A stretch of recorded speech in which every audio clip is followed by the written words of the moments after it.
Morning everybody. I thought what I'd do today to show you is about an article I've written in Love Sewing magazine. In this month I've written about how to achieve an invisible hem. Your hem on a garment really looks homemade if it shows, and so many hemlines do show. There's nothing worse than walking past a shop window and seeing all these wavy hemlines in ready to wear. But if you see it in homemade stuff as well, you think, ooh, those stitches are a bit too big, the hem shows, it's been overpressed or something. So I just want to show you a really quick, easy way of making sure your stitches don't show. So I've written about it in the magazine, but sometimes to actually see it being done is easier than reading the text. So let's just run you through some of the steps.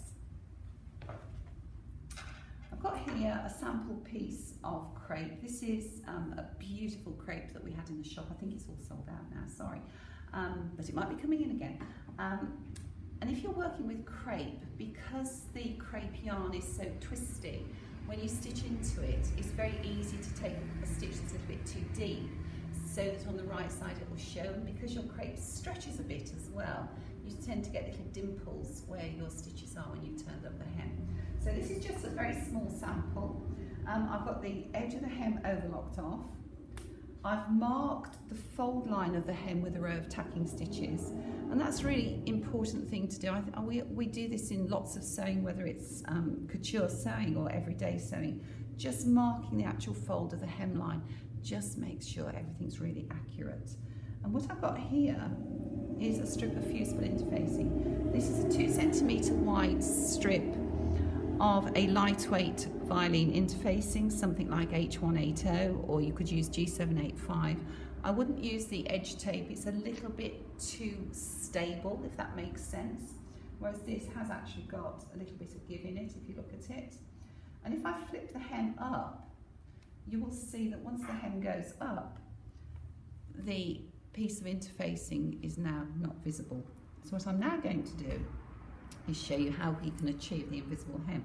So you want single thread in your needle, and you're going to start with a double stitch.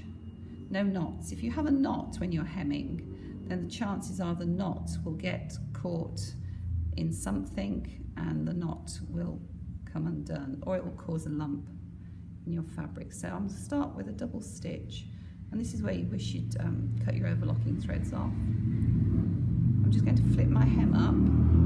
Doesn't matter if the stitches show on this side, and I've purposely chosen a contrasting thread so you can see what I'm doing. So if you flip that down, I'm going to cut this off because it's really annoying me. And you take a stitch now into a piece of interfacing. So on that side it's not going all the way through, so a stitch is actually into the interfacing. And this is just a catch stitch.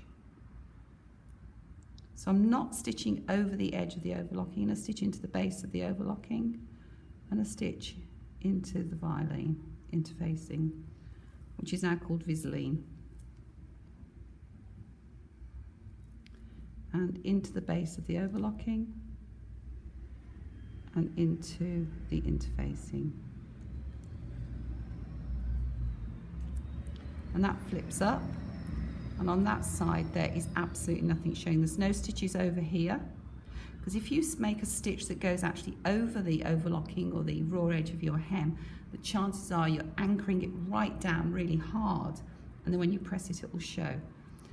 And the other tip I'm going to give you, if we keep on going, is about every 5 centimetres or so, just do a double stitch. The reason for that is, if you catch your hem on something and you lose one stitch, you don't lose the whole hem. And I'd hate you to walk around with a hem that's sellotaped up when you're out for the day, or worse than that, got a staple in it. So try that next time you turn up a hem, and look, on that side, there's absolutely nothing showing.